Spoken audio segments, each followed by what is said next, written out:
My name is Jeff Carr. I'm CEO and founder of Ultra Consultants, a leading independent research and advisory firm serving manufacturing and distribution organizations. I'm pleased to be sharing this presentation with you. A little bit about myself. I'm the founder and CEO of Ultra Consultants. I've got more than 40 years of experience in manufacturing and distribution. I built and sold successful ERP software vendor firms, and I've developed a leader in independent ERP consulting. My organizations have helped over 1,200 manufacturing companies select and implement new information systems. Let me start our discussion with just a brief introduction of our organization. Ultra Consultants is a vendor independent consulting and research firm with services exclusively to the manufacturing and distribution industries. So what I mean by that is that we work exclusively for our clients. We don't take any money from vendors. On the opposite side, we feel it's our responsibility to become the expert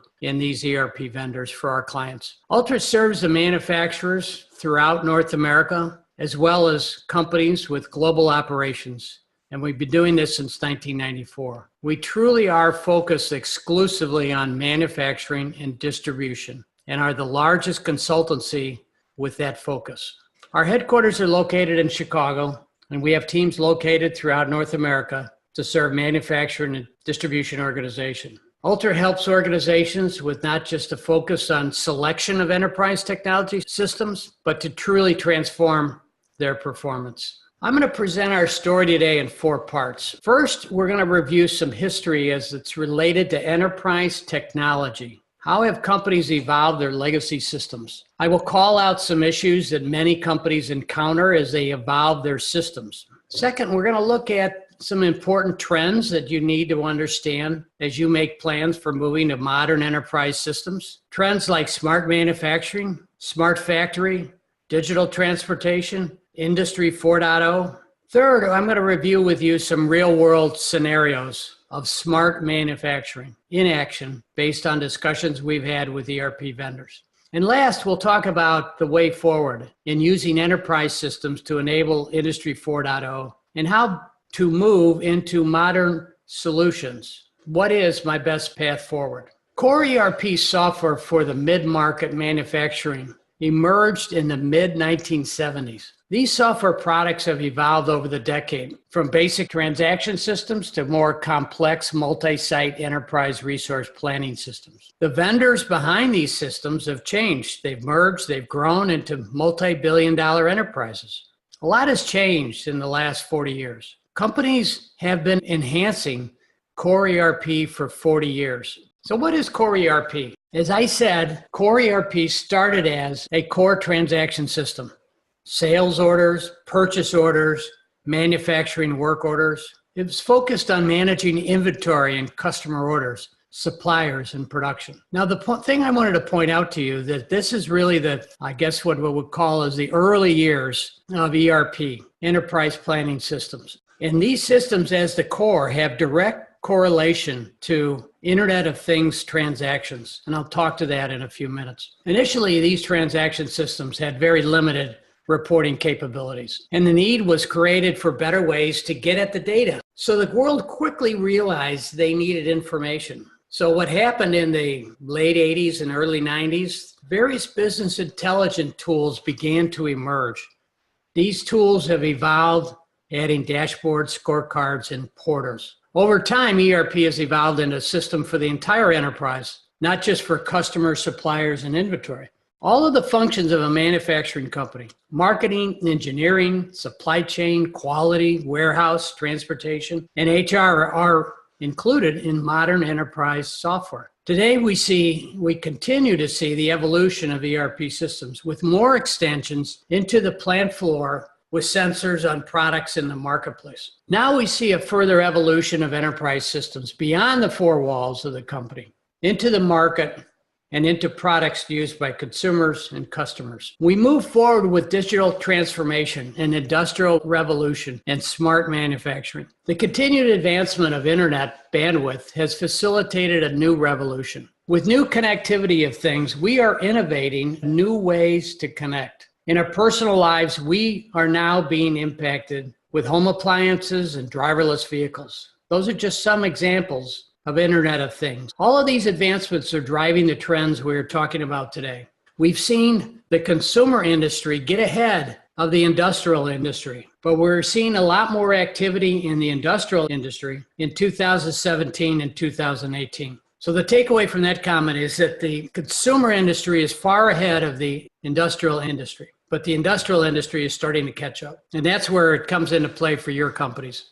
So let's talk about digital transformation. We hear the term digital transformation everywhere we turn. There's many articles in industry publications that discuss what this means, and it has become a buzzword. Yet it's a term worth examining. As we guide organizations on their journey to business process transformation, our focus is on how enterprise information system enables digital transformation for companies within the sector. Alter sees digital transformation as aligning investments in technology, business models, and processes to drive value for customers and employees and more effectively compete in an ever-changing digital economy. Just a couple examples of this as we kind of pull together digital transformation. One of the things we've seen in the last decade is, a lot of companies eliminating paper on the shop floor, making everything out there digital. Electronic workflow today is a very key requirement for most people. To eliminate paper processes, let's say take engineering change management. It used to be all paper, shuffling paper, moving paper from desk to desk to get approvals. Well, now you can do it electronically and increase the velocity of that whole approval process. There's something they call lights out manufacturing, and I'm going to talk about that in a few minutes. Predictive maintenance, sensors on consumer products. Industry 4.0. The fourth industrial revolution is another trend we're hearing about today. The concept of Industry 4.0 is more than a fleeting trend. Many people think this is the next industry major trend. We've had 3 different versions of the industry revolution, all the way back to Henry Ford and the automatic assembly line. Industry 4.0, as the name implies, is widely thought to be the fourth industrial revolution. It's the culmination of automation, big data, cloud computing, and connected machines. So you'll see some of that discussion on those points, automation, big data, and cloud computing, and connected machines as we talk about these and show some examples. With each of these areas maturing in their own right, it's where they all collide that makes this fourth revolution so exciting. As with most transformations, it won't happen overnight. Most manufacturers will find themselves moving into this era in smaller steps. We're already seeing this with some of the more complex manufacturers. The Industrial Internet of Things, IIoT. This is another trend. This refers to the ability to connect machines to the internet, to each other, and to larger systems. It used to be that machines used PLCs to report data to manufacturing execution systems. So many of you may have heard the term MES. That refers to manufacturing execution systems.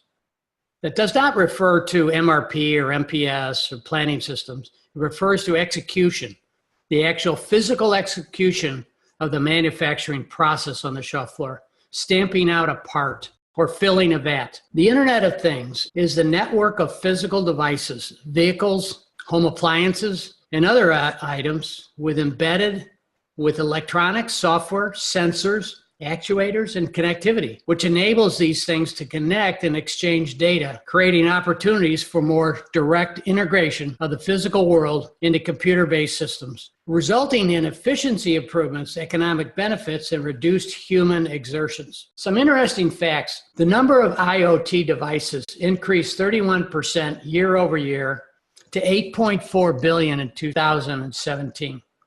And it's estimated that there will be 30 billion devices by 2020. So the global market value of IoT is projected to reach 7.1 trillion by 2020. IoT involves extending internet connectivity beyond standard devices such as desktops, laptops, smartphones, tablets, to any range of traditionally dumb or non-internet enabled physical devices and everyday objects. Embedded with technology, these devices can communicate and interact over the internet, and they can be remotely monitored and controlled. Which brings us to sensors. So the Internet of Things with sensors is driving disruption in the industry. Today, sensors can be added to monitor almost any aspect of production. The sensors today are very cheap. They're much more reliable. They're very inexpensive and can capture cycle times, units, temperature, pressure, and other imaginable data points. They report production in real time, much like PLCs of the past, much like the MES systems of the past. But with so many other data points, IIoT enables shops to have a new wealth of information where we see real-time business decisions. We see control towers that all have all of the shop floor data in one place. So let's look at some other trends and their impact. Here we see a Gartner report focused on IoT and cloud demand will begin to outgrow supply chain and other big data initiatives. The report shows that the biggest change in major trends will be IoT and cloud. IoT and Industry 4.0 will see complex manufacturers move from just producers to becoming service providers and ultimately trusted partners for their customers. Major trend. The trade journal Industry Week recently published a survey of manufacturers in North America, and the results show the important priorities they place on technology investments. When companies evaluate new technology strategies like IoT, half of them look for reliable advanced analytics. More than half, 61%, think that the best business case can be built by starting small and then scaling up. Is IoT worth pursuing? 55% think there's an opportunity to enhance profitability by 10% or more. Well over half, almost 60% of those projects are being led by operations and engineering.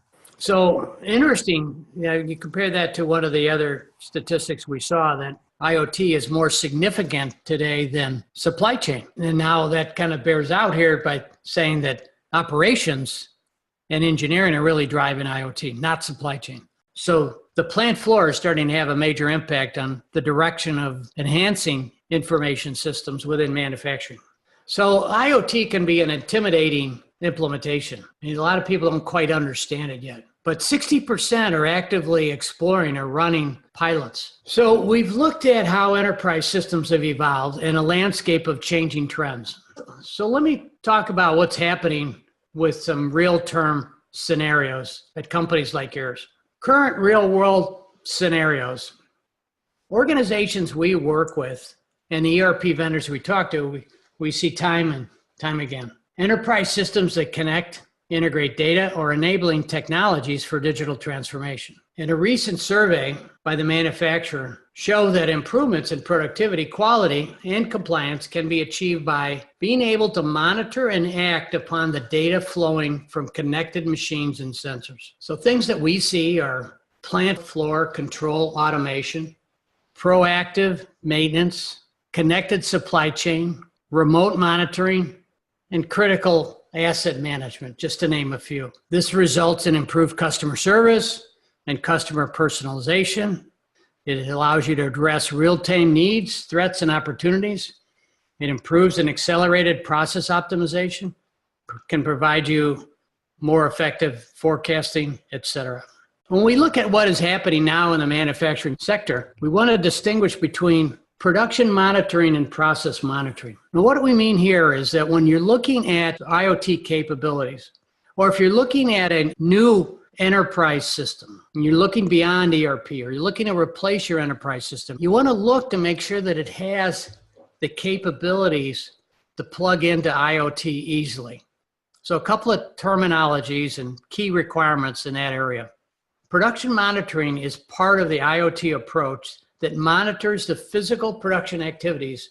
For instance, monitoring a production related to the open and close of a stamping process. If a machine is not running, it doesn't signal the open or the close. So when a smart machine isn't working properly, you will be notified. This notification could trigger a repair events and workflow. Tracking production data via a sensor tracks time interval between open and close, a high-low boundary on each of the cycles, built into the bill of material. Insight into production data, frequency of production. If it's going too slow or too fast, if it's not making good parts, it can impact schedules. It can know when the job is going to be done. Inventory.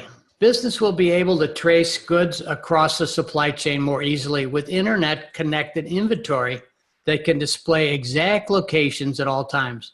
Imagine having your near real-time visibility to all inventory flow across your supply chain. So vendor management inventory becomes easier using interconnected devices to sense customer usage and trigger ERP workflow to automatically create replenishment order demand. The next step in IoT is process monitoring. This is the next level of functional capabilities that you want to look for in enterprise systems. Process monitoring tracks data that is beyond the open and close of production machine. This is monitoring the complete processes, performance, design, looking at temperature, time, pressure, etc. There's a new term that's been used called historian database, and this gets into big data. The sensors track data that automatically goes into what is called a historian database at a time series of data feeds that are being tracked. Big data element look at the historian database like an EKG, monitoring the process performance. So those are two terms that you need to just think about and look for when you're looking at enterprise systems. You need to be looking at production monitoring, process monitoring, historian database. There are certain vendors that are beginning to put those into the capability of their product. And those are the questions you need to be asking. We see this in Plex. We see it in IQMS. We see it in SAP. We see it in Epicor. So they're now providing functionality to facilitate Internet of Things.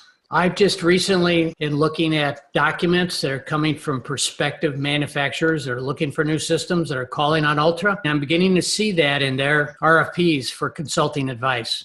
Do you have the capability to understand IoT? And do you understand the capabilities that are needed for that for a company in their enterprise systems? I've added here to my presentation a couple of graphs that have come out of different consultancies. This one is from IDC, and it talks about the market space for IoT platforms. And as you can see, there's a lot of vendors that are now addressing this and providing capability. PTC is a major player in the marketplace, so we see them a lot in the IoT space. They have the sensors, they have the software, they have the platform to provide the capabilities between what's going on the shop floor, the actual machines, connecting the machines with sensors to the actual information systems of your business. Here's another one from Forrester. We see a Forrester wave here.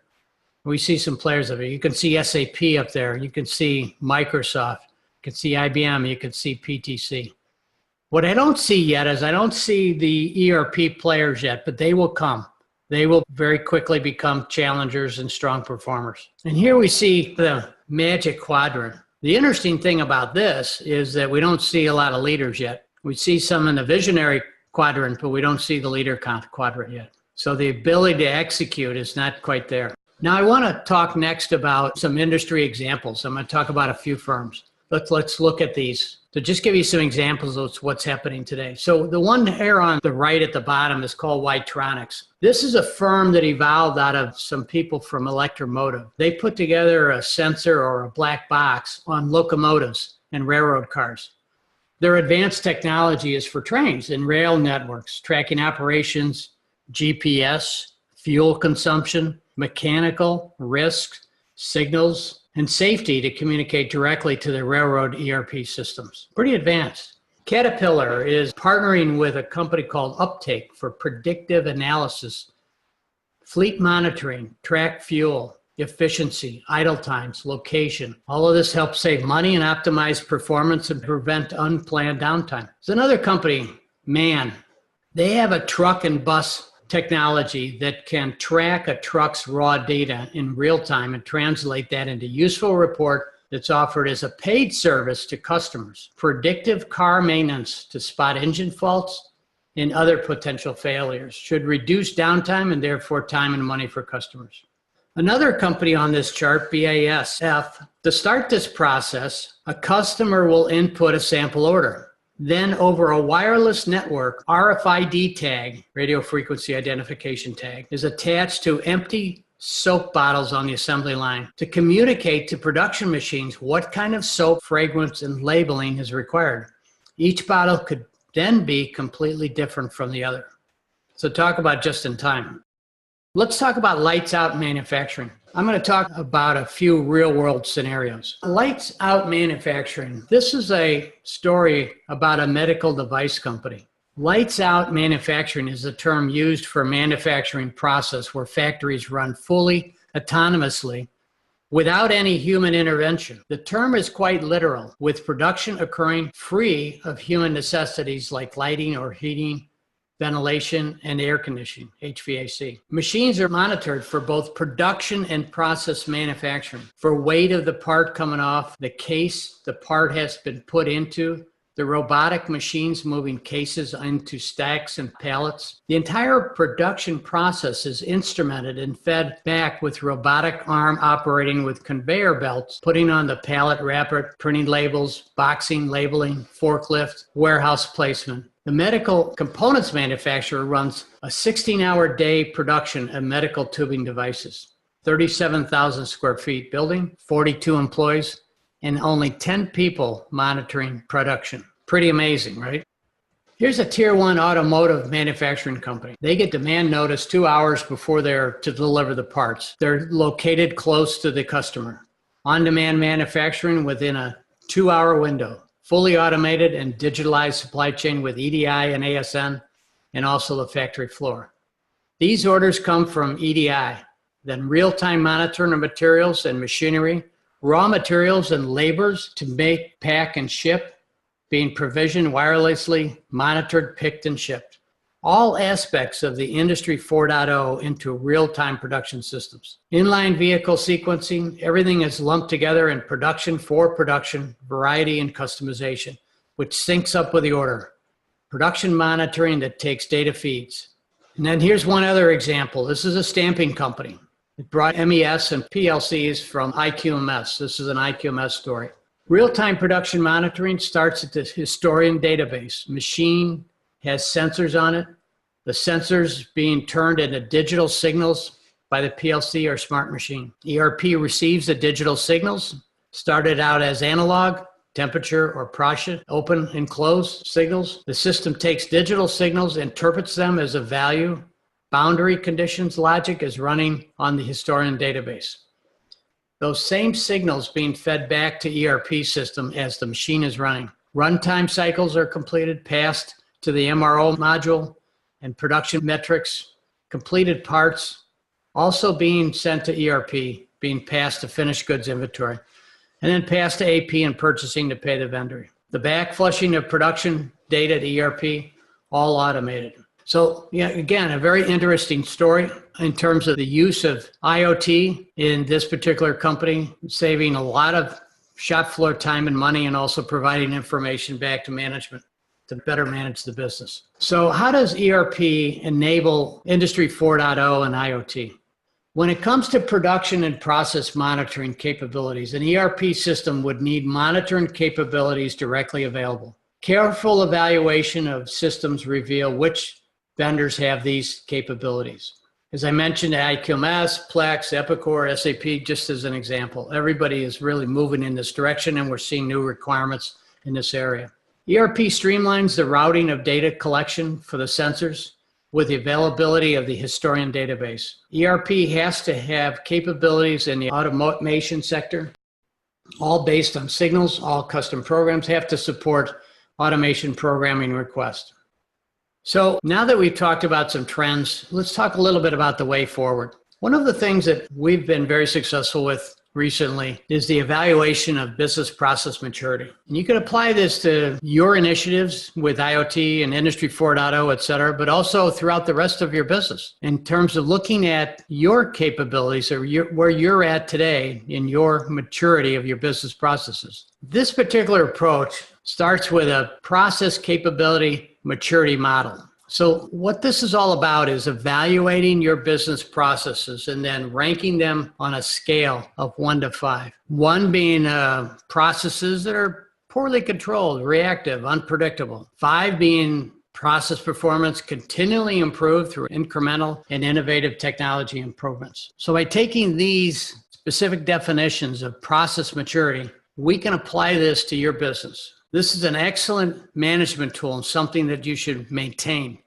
and something that should be the beginning of a transformation roadmap as to how do you make improvements in your business processes. So you see here what I call an application heat map. This application heat map covers all parts of the business: the quote to cash, the procure to pay, idea to release, plan to produce, inspect to scrap. And we've taken each one of those business processes and we've rated it. By doing this, we can now look and say, okay, the ones in red we really got to attack. Those are the areas: sourcing, ideation, forecasting, quarantine, supplier metrics. Those are the areas where we need to make improvements. So this is an excellent tool to derive improvements.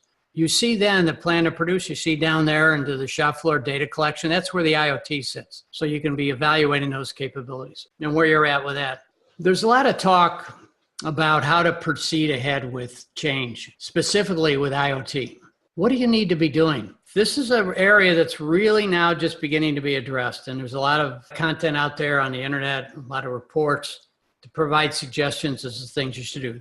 The things that we've seen and that we used: first of all, establishing your team, making sure you have a team of business process owners. The operations and engineering folks are going to have to lead the IoT initiative. They need to, first of all, document what is that current state. Then they need to look and get educated on what are the best practices. They need to then build the future state. Where are they going to go? That future state also has to identify the value to the business. What is the business case? And then to build out that project charter and take all of that to management to get the project funded. So for today's presentation, I want to just kind of summarize the key takeaways that we had today. We talked about the status of ERP. We talked about how IoT and Industry 4.0 has evolved from initial ERP systems. Talked about industry trends, digital transformation, Internet of Things, smart factories. And then I gave you some real world examples. And I wanted to have you think about production monitoring, process monitoring, historian database as key requirements for your systems. And then talked about the way forward, how to basically assess your system maturity and have some really great tools that you can take to management to help you get these projects funded to move forward. So thank you very much for your participation today, and hope you enjoy the presentation, and this provides you some real good data to move forward with your IoT and Industry 4.0 and smart manufacturing projects. Thank you.